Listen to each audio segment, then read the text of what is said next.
I mean, it makes a big difference. Every game you can communicate more, and I mean, we kind of, it's just like a playoff series when you play guys back-to-back, and so we kind of got a couple of days to regroup and go through the film and see what we could have done better, and we did that and communicated through it, and that's why we got the win. Defensively, I thought we played one of our best games tonight, and a lot of reasons for that. I think the biggest thing was just the connectivity. Gets back to communication, and our guys were really focused on the game plan and the things that they need to do really to help each other. And I think when you play that way defensively, it's that's when you get your best efforts. Welcome back, Hawks fans. Your boy Bryce Lewis back at it again for another Bleav in Hawks podcast. And it's finally over, guys. It took 5 games, but the Hawks have finally broken the losing streak, getting a win tonight, 125-104 over the Toronto Raptors, and the second of a back-to-back, not in terms of back-to-back days, but second time playing this team in 3 days in Toronto.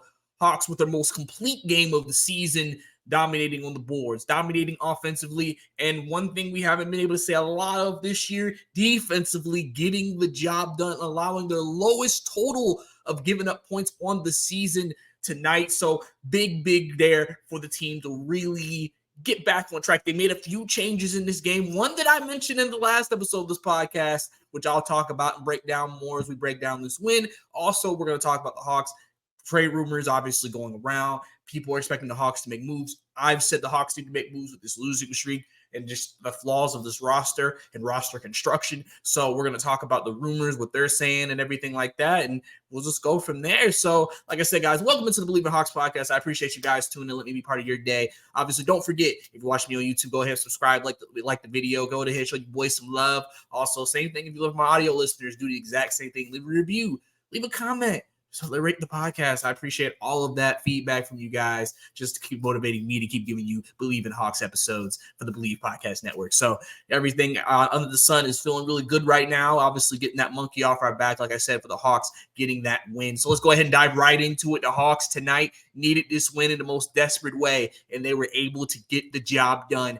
Quinn Snyder making a lineup change tonight. I mentioned this in my last episode. I said, right now, the Hawks, without DeAndre Hunter and Jalen Johnson, don't have size. They need size.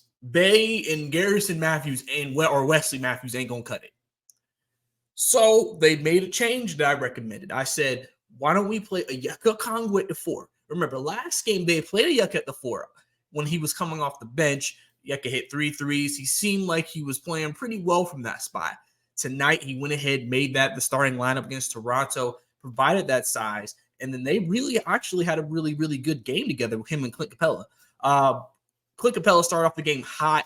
I think he was 5 of 5 to start. I mean, he was aggressive offensively and looked as good as he's looked in that role. Okongwu was active all over the place.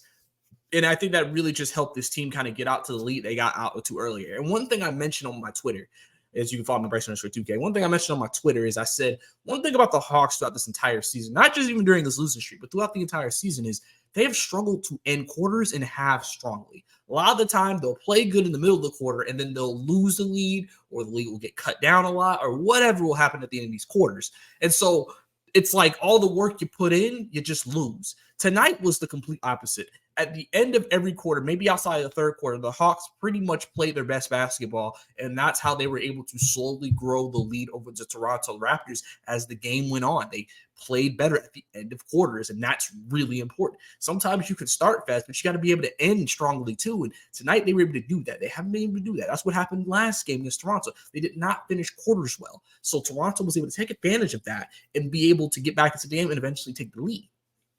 But tonight, they were able to get what they needed to get in those moments. They played at a slower pace tonight. That's something I think we also got to talk about. Now, the Hawks obviously are such a high-scoring team with the pace of play that they play. Top 5 in the league in pace. But tonight, they played a little bit slower tonight. And here's the thing. And I said this too. I think this team has shown they can score no matter any type of way. They can score points. You just got to get stops if you're going to win games. And tonight, they made more of a conscious effort on the defensive end and slowed the game down a little bit for themselves. And offensively, they were able to pick it up. Now, listen, you may say first half, it's not like they had a 75-point first half, and that's fine. Because I always would sometimes say when the Hawks would score 70 or 80 in the first half, I'd say, but they also lit up 60, 70 points. So in the grand scheme, we're focused on the fact they scored 80 points, but they let up 65. So realistically, and if you're scoring 80 in the first half, you're probably on fire offensively, but eventually you have to come down. And so if the other team's not on fire technically, and they scored 65, that's not a good look. And that does not bode well for you moving into the next half over the course of the game. One thing Quinn Snyder also did tonight was he played a little more guys. Trent Forrest got some run tonight. Trent Forrest is a guy who, offensively, you don't really expect a lot from him. He pretty much won't give you much offensively. Anything he can give you offensively is a bonus. But in saying that, he is probably our best perimeter defender. He has size, he's a little bit stronger than like Trey and DeJounte, just a little bit, of a beefier guy. And he's just, he helped create problems for Toronto. He guarded Siakam, he guarded OG, he guarded the guys and made shots tough for them, and they were missing shots because of that. And like I said, Trent Forrest is one of those guys where, if you're not able to get offense from him, I know why people get frustrated with him. He's not scoring. He's not an efficient option offensively. So if you're at a game where your high scoring is like, can you really play a guy like Trent Forrest? Tonight, he did it. Because like I said, Quinn knew he had to do something different than what he did the first game when they were going this game. And I said they need to do something different, and they did. So he got run tonight. No Wesley Matthews tonight. Garrison Matthews got some run tonight. And I have to give credit where credit is due. Garrison Matthews played well tonight. I mean, and the thing about Garrison Matthews is, the funniest thing about him is, the thing about people judging players is Garrison's not asked to light it up unless he just gets hot from three. He's just asked, can you make a couple of shots? Can you make a couple of threes? Can you play decent defense? If you do that, I am completely fine with what you're giving me. But I always think sometimes as fans, we watch these players and we just want them to give them so much more than what they're asked to. And if they struggle or they're not making shots, we just immediately assume they're the worst player ever. They never should touch the floor again. And I think that's how people were with Garrison Matthews. I agree with not starting him. I don't think he needs to start. I think he needs to come off the bench. But I think it helped him. He was able to come off the bench and just kind of play with a rhythm. Seems to have gotten a shot a little bit better. He's taken a couple of charges. He's made some plays on the defensive end of the ball, doing some good things, just little things that people don't think about that he was doing in this game and he did in the last game. And that gave him the opportunity to get some run. I mean, like I said, he only shot 2 shots tonight, but he made both of them 3 points on 18 minutes. Because if you think about the bench unit, they basically went back to an 8-man rotation, but it was Garrison and Trent Forrest. So they went with that, and it ended up paying off for him. You know what I'm saying? And so I think that was really good to see that from the guys. And if Garrison does that, I mean, he'll be fine. Like I said, we'll see what the lineup looks like, obviously, when Jalen gets back and DeAndre gets back. But it's just good to see that from the guys. I know that a lot of people are wondering, with Onyeka playing well at the 4 tonight, is that something the Hawks will continue to go to? I mean, we don't know how long DeAndre is going to be out. They say it's soreness, so it feels like he can come back any game, but you play Cleveland tomorrow night in a back-to-back. If you don't have DeAndre that night, you're probably going back to this lineup, I would say. Now, obviously, Cleveland's dealing with their injury issues with Mobley and Garland out for a few weeks, but you might want to go back to this lineup, see if you can have some sustained success, and then maybe even when you get healthy again, maybe that's something Quinn Snyder needs to think about. Maybe we need to go to this Onyeka, Clint Capella lineup more often, potentially. If, depending on matchups, again, if we're playing a bigger team, maybe this is the line we need to go to. Obviously, I know a lot of people want to see Jalen Johnson at the 3, if that's a potential possibility. So maybe that's something he'll experiment with. We don't know. I mean, it's something that will be interesting to keep an eye on, just with the rotations in the lineup and everything like that. So, like I said, really, really good from that perspective to get that. And then obviously Trae Young. Trae Young has been, like I said, Trae Young has made winning plays. Trae Young has played great basketball. He is just playing lights out. And he's doing what he needs to do to try to get this team over the hump. Getting charges, making plays, playing defense. He's giving you 30, 25 plus a game. He has done it as well as you could tonight. 38 points, 11 assists, 7 of 15 from 3. He's actually shooting over 40% from 3. Trae Young, even though he's known as a shooter, has never really been a great percentage-wise, a great three-point shooter. The last few games, he has been shooting great from three. Absolutely great from three. And that's been big for him, especially. In the last 11 games, Trae Young shooting 42% from the three-point line. That is making him absolutely lethal. And remember, Trae Young has the ability to shoot from logo. He has the ability to shoot from any part of the floor. And one thing tonight that I actually think really helped with the Hawks, and Trae Young especially hitting threes, was the fact that they did a lot of off-ball. DeJounte found Trae a couple of times. Trent Forrest, different guys found Trae Young moving without the ball, and then he was able to get some threes. I've always said that Trae Young has been really good at the catch and shoot game. He just doesn't get the opportunity a lot because remember, he's the point guard. He has the ball in his hands the majority of the time. But Trae Young is a guy who also can create havoc just without moving without the ball. And he did that tonight to Toronto. Like I said, a lot of his three-point shots also came off that off ball, kind of ran to a spot. He got it to him in the spot. He knocked it down. And that's what you want to see right there. And, you continue to get that production from him. You're feeling pretty good about what he's giving you, and I think getting 38 tonight from him was crucial for what they needed to do for this team to be successful. A couple of statistics the last few games for Trae: 38, 35, 19, 30, 32, 45, 13, 33, 26, 43, 38. All those games, his lowest assist total was 7 assists. His highest was 17. Last 11 games, you clearly see this man, Trae Young, has played, like I said, some of his best basketball. And, and he's a guy who people always have said Trae Young gets a lot of hate, gets a lot of just a lot of negativity from the media, gets a lot of that. And, he's came back in these last 11 games, especially, and has just balled. He had that slump to start the season. A lot of people were worried about Trae. What's going on? And I always said, Trae has to make the biggest adjustments to the way they're playing. And I think that's what happened. He adjusted, and then he finally got a shot right. And boom, now we're back where we need to be with him looking like he has potential to also make the All-Star team again this year, as he's playing as one of the best guards in the Eastern Conference right now, in my opinion. So, and then, that's been great. And then obviously don't get me started on Bogey. Bogey has been playing some of his best basketball in the last week as well. 40, 20, and 20 again. He scored a total of 80 points in 3 games. Bogdanovich, everybody. He has been he was a guy who I think we all knew when Quinn Snyder came in with the system they wanted to run, with them giving him that green light.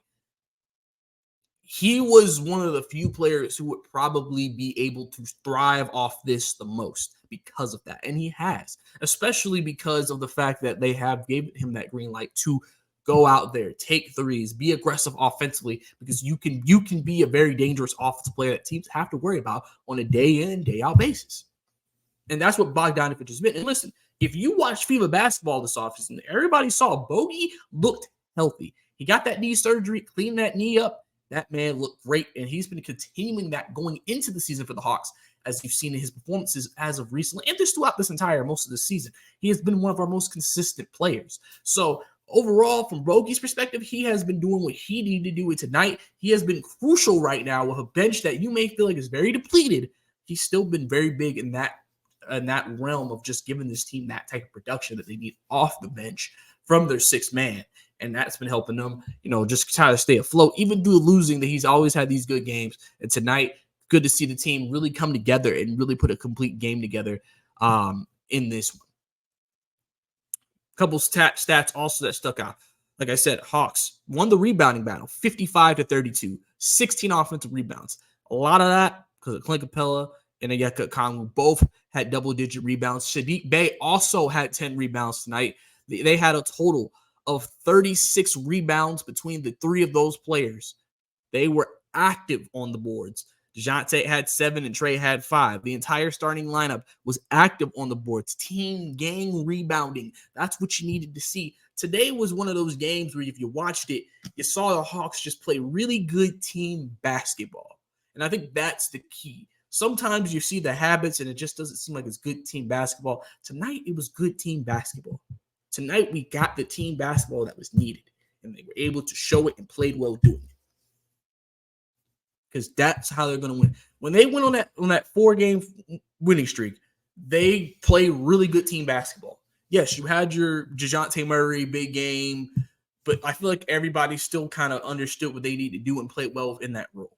So now the question I think people are having, coming off a win like this and playing the way you did and winning and having one of your best defensive performances this season, how do you build upon this? How do you continue to grow? How do you continue to improve?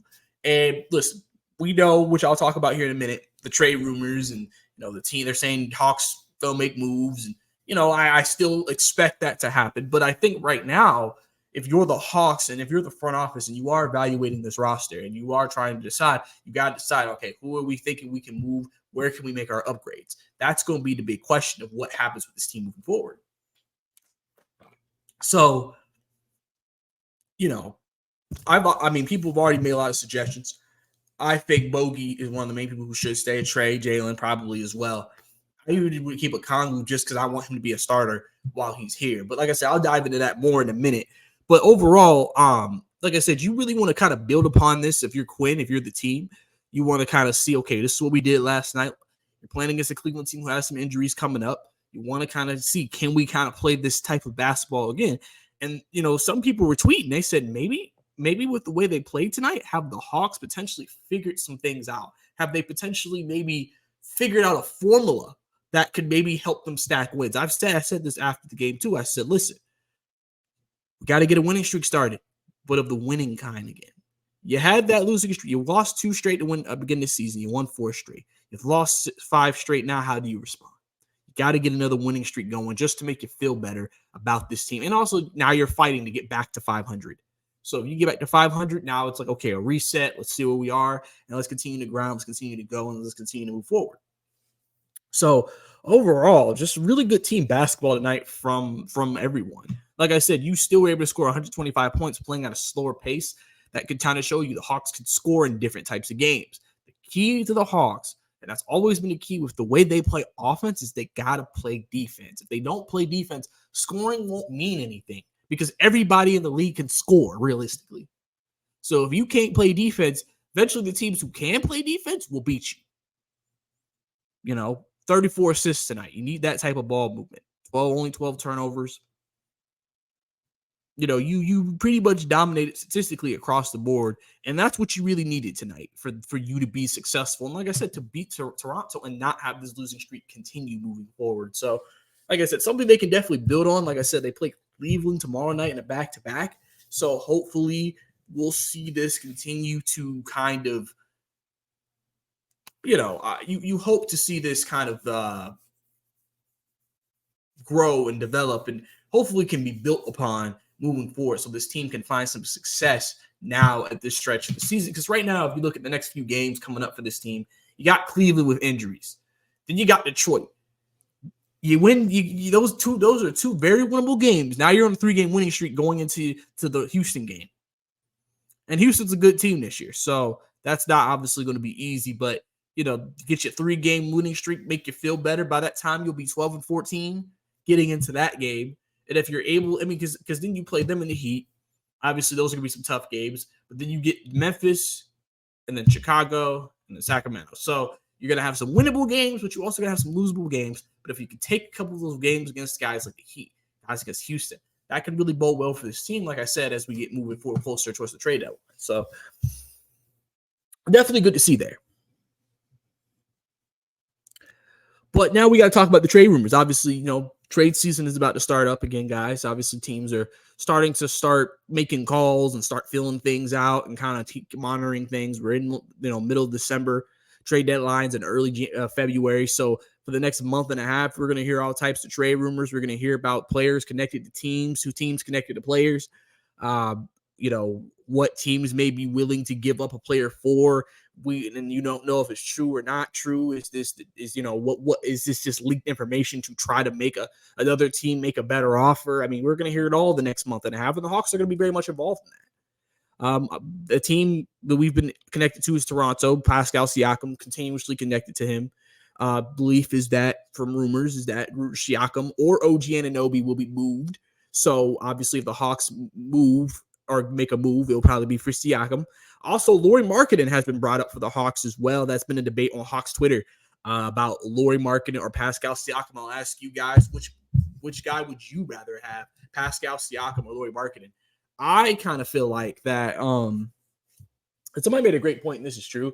What the Hawks need is defense, and Lauri Markkanen is not a defender. If you get Lauri Markkanen, all you're doing is adding offense. And again, this is not a team that needs offense. They need defense. So Pascal Siakam would probably be the move I would make if they did make a move between the two of those players, just because of that. But I mean, obviously, that's a team they'd be connected to. I mean, Zach Lowe said that this team's going to look different, potentially a lot different after the trade deadline. So people are wondering who could be moved.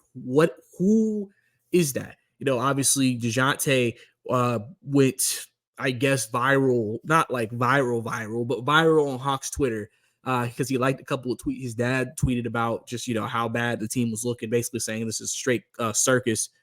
And then after that, another guy tweeted under his dad's tweet and said that, you know, they've been ruining DeJounte's rhythm by not giving him consistent minutes and stuff like that. And he liked that tweet too. So a lot of people were wondering, is that DeJounte a kind of hinting that he's unhappy in Atlanta, that he may want to leave?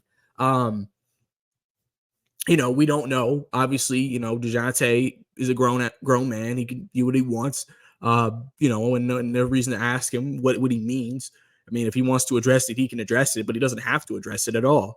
But I mean, overall, I mean, you know, I think that we don't know if that really means anything or not, realistically. I mean, personally, for me, I think, you know, DeJounte could be potentially in trade talks. But I also feel like, again, you're not trading DeJounte unless you're getting a significant player back in return. And in the Pascal Siakam trade, you're not really going to need DeJounte. So, again, who would you trade DeJounte for, realistically, that you could realistically get? Because let's just say you give up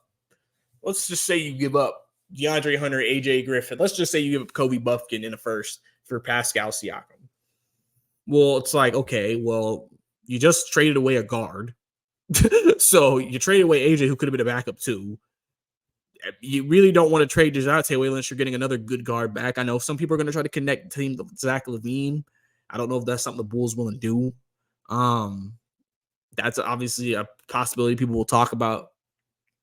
I don't really see him being moved. Hunter seems likely to me. Capella is always going to be the could be, depending on who needs a center type thing. I mean, you know, maybe Capella would be really good in like a 3-4 team deal, potentially with a team that maybe is trying to make a deal somewhere else.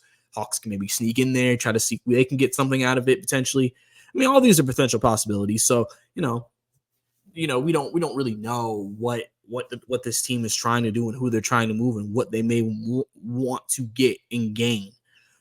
You know, I talked about roster construction last episode. You know, I just feel like the depth isn't there. The Hawks have been deep in previous years. They've been able to go 10 deep. The Hawks can't go 10 deep anymore. Their top 8 is one of the best top 8s in the whole league. But outside of that, once you get past that, you start getting on shaky ground a little bit. You don't know who's, because AJ's not consistent, and I don't think he's fitting what they want to do. Plus, his role here just may not fit what he needs for him to develop. And also, I mean, you got the Matthews. You got some young players that you are developing for the future, for future years, but not for this year. So right now, you don't really have a lot of depth on your roster outside of the 8. So if you have some injuries, that can sometimes make it really, really tough. But overall, you know, I think that the team's in a good place. I think the team's in a good stratosphere, I would say right now. In terms of healthy trade talks and being involved. I think the team's going to be involved.